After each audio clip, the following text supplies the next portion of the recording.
Welcome everyone. Today we have Polina, and Polina is a serial entrepreneur, and she also has worked in startups. And now Polina is has launched her own project, and we'll talk about it. Hi, Polina. Welcome to the channel. Can you please briefly introduce yourself? Hi, Zarina. Thank you so much for having me. Yes, sure. So, as you said, I am Polina. I'm a product manager. I'm also an entrepreneur, and I have quite many side projects in my backpack. So, that's why at some point I also started my own startup, which is called SideProject. And SideProject is a community of cross-functional professionals, from product managers to engineers, who want to enhance their own employability by gathering experience through side projects. So Mhm. I'm happy to answer any questions and provide my expertise. That's great. So you're coming, so yourself is coming from the startup world, right? And then you decided to launch a side project. Why did you decide to launch side project, and what is the goal of that project as well? Okay, yeah. So in 2020, I was actually mentoring quite a few aspiring product managers. And basically, everyone was asking me the same question: how can I break into product management without any experience? And I was giving roughly the same answer. Well, you have to build something to have this experience so you don't have the problem anymore. And at some point, I realized that it's easy for me to say this because I have gone through the process already several times. But for somebody who has never done it, it's actually very challenging.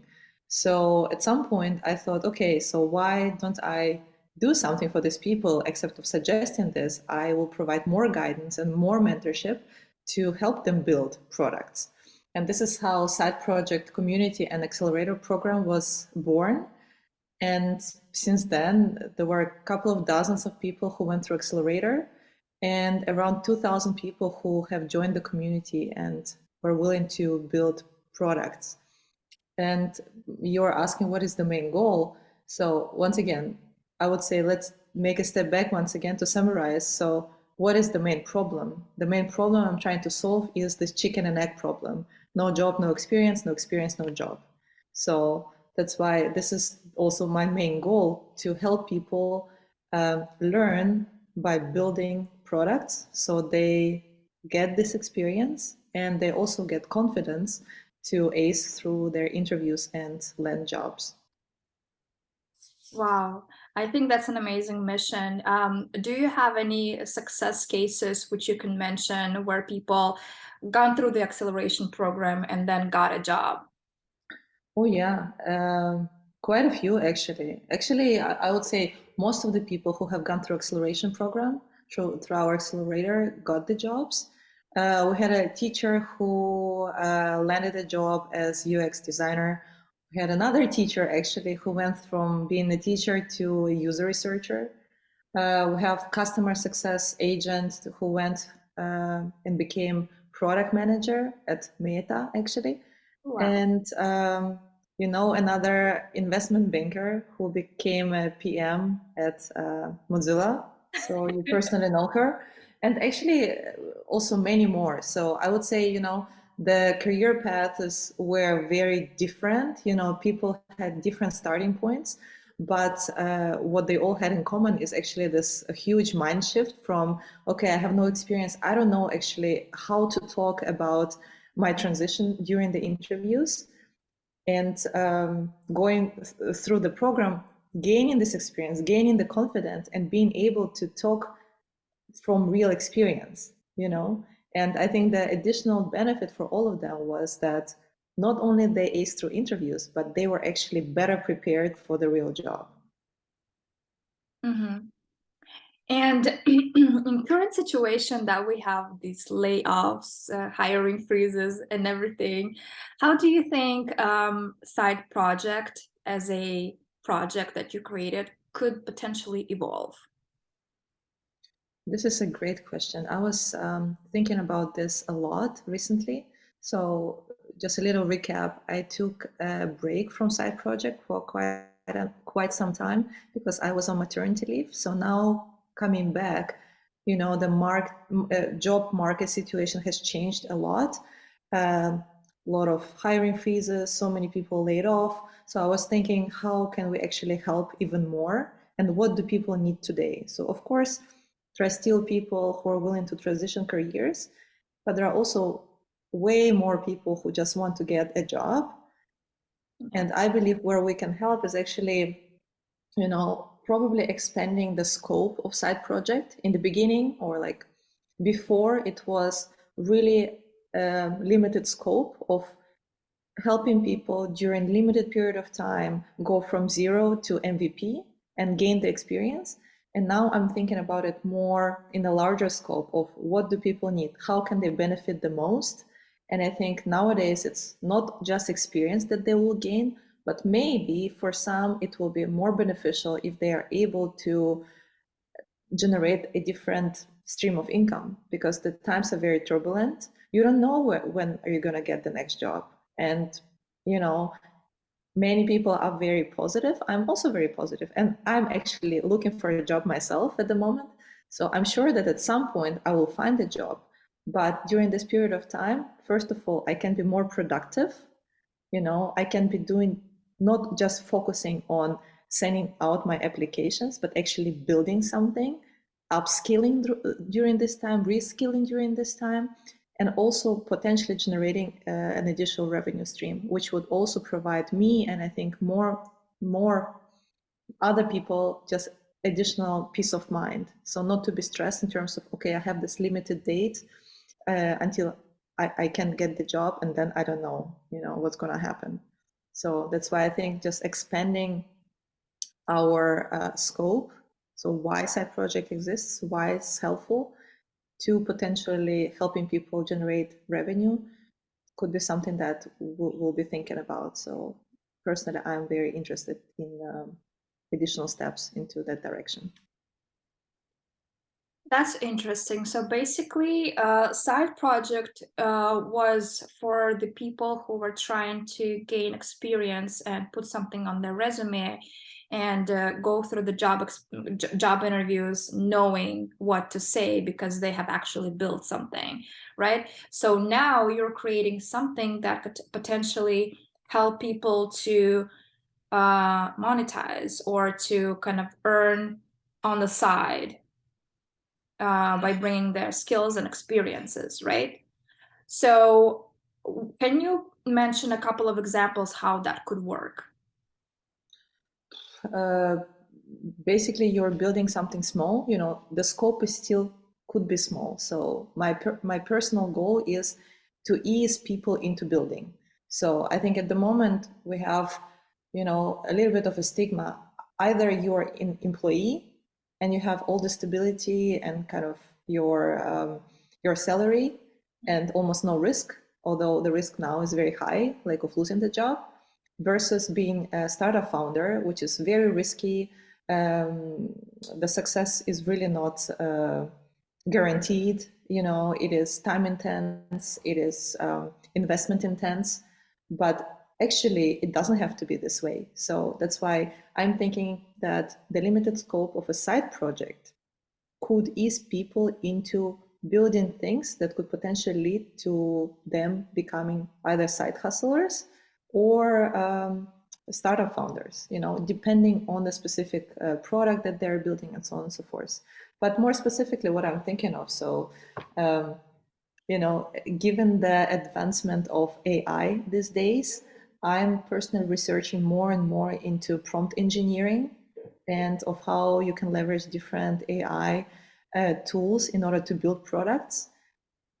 And it blows my mind how much easier it became actually to build something cool, because suddenly this all tools are available and they are really not that expensive to use. So just give you one example, when I was on maternity leave, I started my own Etsy shop to sell bilingual posters, and I was doing my own designs, and it was time consuming, but I was started generating some revenue. So it is more of a side hustle. So it is not risky. I'm trying out and I do the things that I like. So with AI, you can now basically generate images for my posters, and I will be able to make these designs within, minutes instead of spending hours on it. So if you're somebody who is more creative and you still want to leverage AI, or you're an engineer but want to go into more creative direction, you can totally do it with different AI tools. Another thought what I had, what people could do is, for example, creating online courses. So the rise of creator educators, you cannot overlook this. So, and there are so many platforms nowadays who are actually empowering this movement. So why not leverage your expertise? Even if you're trying to break into product management, I'm sure you have something else that you can basically build on. So your previous work experience and so on and so forth. So why not try to monetize this and build a course around it? And there are great platforms who are supporting cohort-based courses like Maven and so on and so forth. So why not do this? Or try to be a podcaster, or you can try to be a thumbnail designer. There are so many different options that you don't have to build a specific product in order to start monetizing. So this is kind of like the second focus in terms of bringing some additional money in. And from another perspective, you can start small by building a digital product which solves the problem, which you, again, using AI and other different tools, you can build out in becoming a startup that, that could change your life. So, and you don't have to think about, okay, who would be the next who would hire me? You will be the one who hired yourself. Mm-hmm. That's really interesting. So basically, by having your experience and your expertise, or maybe even not, you can basically create a side hustle which generates revenue for you. So if I, for example, go to to this program, Side Project or Side Hustler, as you name it, what will I learn there? Is it how to start? Is that idea generators? Can you be more specific, like how this could help me as a person who lost her job, for example? I am a PM, product manager. Going to you, what will I learn? Yeah. So first of all, I'm now in the process of rethinking the program and making it better. But the fundamentals still stay the same. So what you will get is, first of all, will help you ideate around the problem and need that you could be solving. Will help you spec, kind of write the specification for the product. Will help you do your own user research. Will provide you also with mentorship help and peer support for prototyping, wireframing, and basically testing, leading to creating your MVP. And now more than ever, I'm thinking of creating additional programs for no-code development, literally to empower anyone to build their MVPs. So these days, even comparing it to 2020, the no-code solutions have become so much better. So if you're a PM and you're not technical, or you're a designer, you could look out for engineers, but you don't always have to. So you can start building yourself with no-code solutions. So that's why this is kind of like additional thing that I want to add, as well as helping you out with go-to-market strategy. So if you're building a product, before it was from zero to MVP, and then basically you're done with side project. And because now I'm thinking also more in terms of, okay, how can we make it actually a real thing for you that potentially could make you at some point an entrepreneur. I'm thinking also, okay, we will provide more support in terms of promoting and marketing support for your product. Mhm. That actually makes me think that not only designers, PMs, or engineers could benefit from it, but anyone who's thinking about, having a side hustle, like stay-home moms or people who are, I don't know, not technical or do not work at tech. I think that's an amazing idea. Um, so once a person starts to create his own side hustle, when is it possible to kind of monetize? Do you also have that in your program on like teaching people how they can monetize and at what stage they can do that? So first of all, I want to come back to your comment in terms of anybody could do it. And in fact, anybody could do it. So we had people who were absolutely non-technical. So as I said, example of teachers who completely changed their own career path and basically their life. In terms of our focus, I'm still more focused on helping people build innovative products and then help them hopefully monetize them and bring further. In terms of side hustle, so let's come to the definition of side hustle versus startup, because there are differences. So side hustle is something that, once again, you can do on site, and it involves low risk. So once again, it's like you start a podcast, you start an Etsy shop, this type of things. So it doesn't involve high risk, and you're flexible in doing it. So basically you're monetizing very, very soon. So how much you're earning, it's again up to you, how much time you invest in it and how active you are. So I started monetizing my Etsy shop, I don't know, in 5 days after I have launched it. Did it bring me lots of money so far? Not yet, because I wasn't really focusing on it. But there are people who are very successful with Etsy stores and so on. In terms of the startup, what is the difference? I think the main difference is the risk level. So usually people would be focusing on building innovative solutions, something new in the terrains which were not tested yet. And that's why the risk level is much higher. And usually this curve from, okay, we're building the product, it takes some time, then we're trying to bring it to the market. The market has to learn that we exist somehow. This whole process takes time. That's why it's, again, takes longer to start monetizing it. That's why, once again, so side hustles, to your question, side hustles, you can basically monetize almost immediately. If you're building a digital product, it's not always the case. So it depends on your audience, if you're doing B2C or B2B, what kind of niche, what kind of need you're solving. So it could be a little different.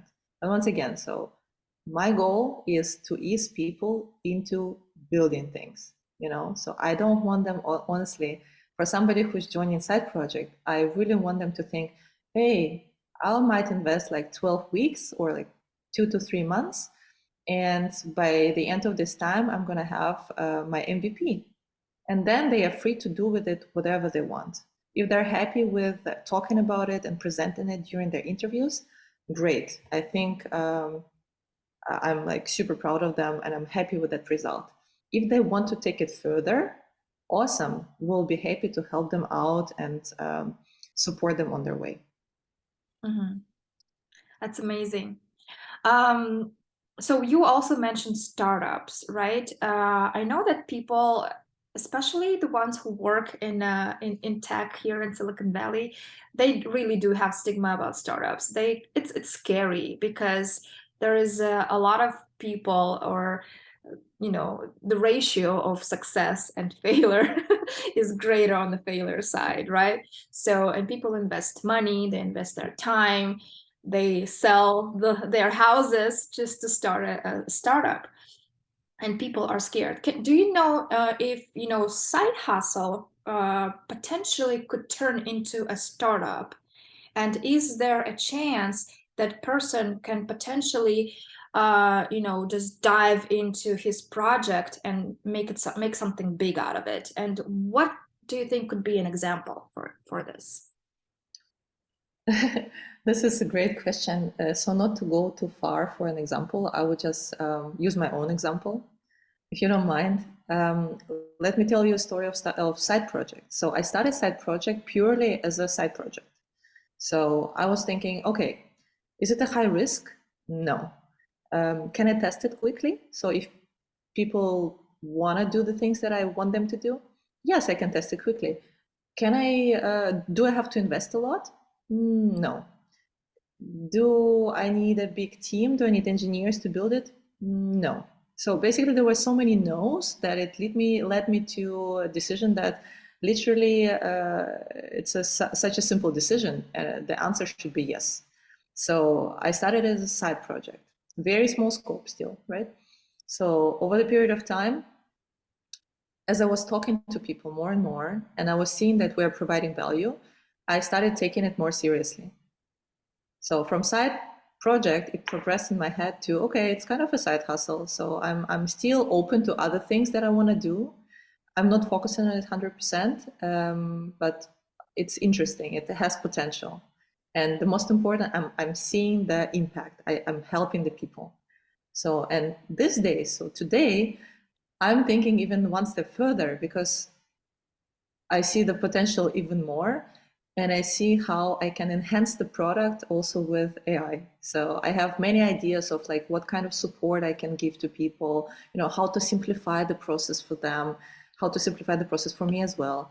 And now I'm thinking more and more into, okay, I can actually monetize it also in a very interesting way. So I'm thinking more of business models around it. So non-traditional business models, how I could be monetizing this type of service. So maybe for somebody who's just observing me from far away, SideProject didn't change, but in my head, it changed a lot because it really gone through this progression from, okay, it's just a small side project, limited scope, to, okay, I can feel that at some point I will be dedicated my whole time to building this and making it big. Does it answer a question? It does. Okay.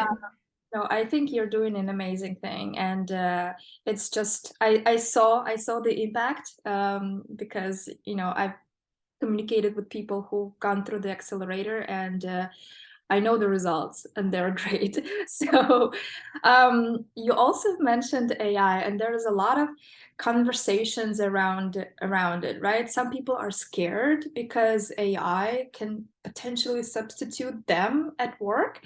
And there are some people who are super excited that AI can actually help to, improve processes and, save budget and whatever. What are your thoughts on AI? Are you the one who is kind of like, oh my God, this is robots are going to replace people? Or you are the one who's like, yes, progress is everything? Yeah, that's a great question. So everybody is talking about AI, right? Since a couple of months because of ChatGPT. Um, I think for the couple of weeks after it has launched, I was not so interested in it, and my husband was like always prompting me. It's like, check it out, check it out. You have to check it out. And once I checked it out, I've been using it every day.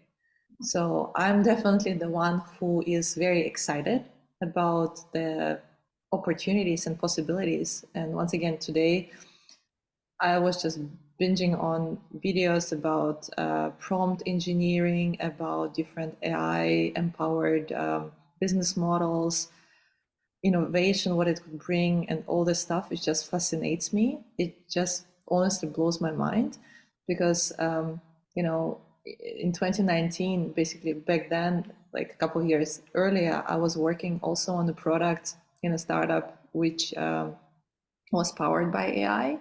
And it seemed so complicated and so kind of far away from being useful and helpful for majority of people compared to today.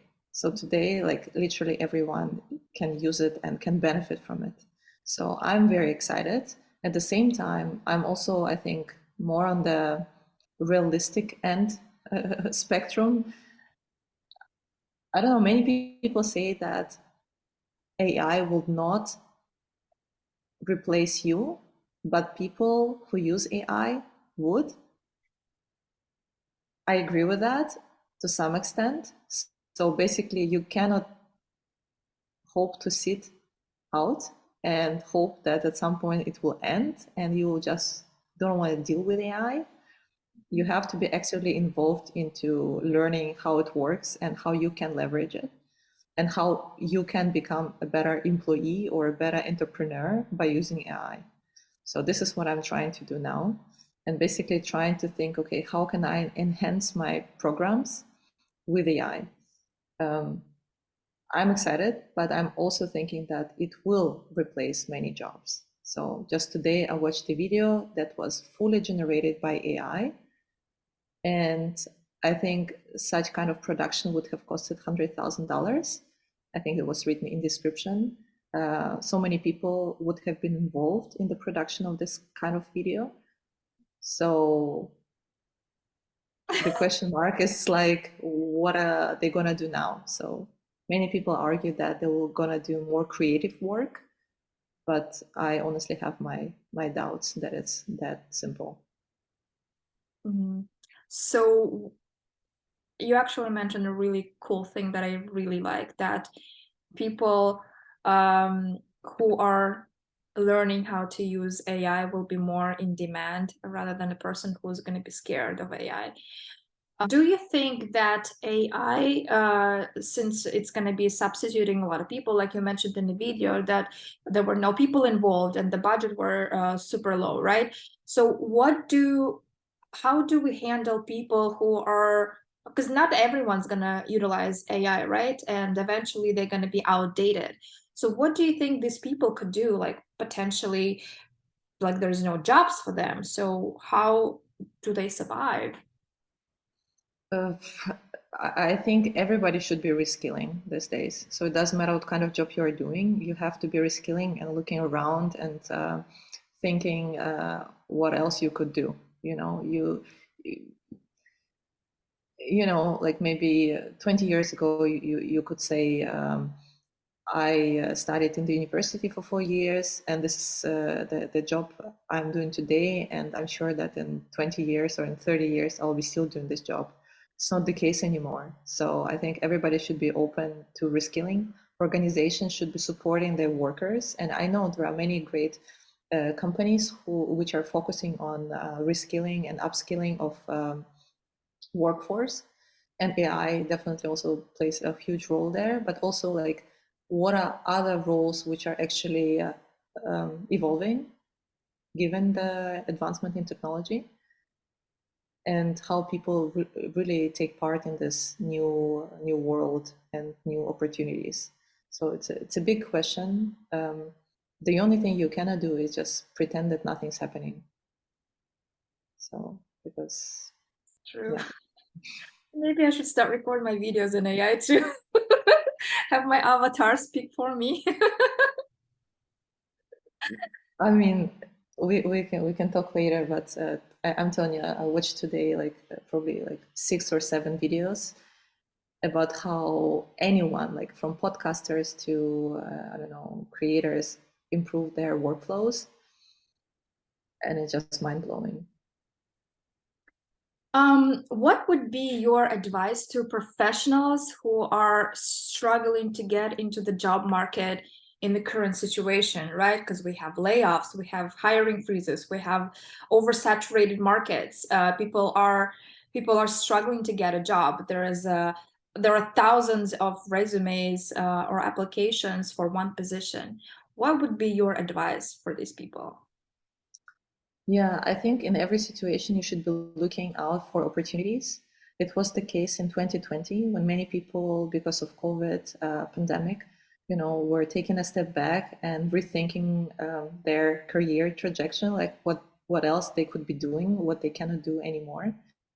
And honestly, I think 2023 is really no different. Maybe even could become even a bigger catalyst in terms of how people view their careers.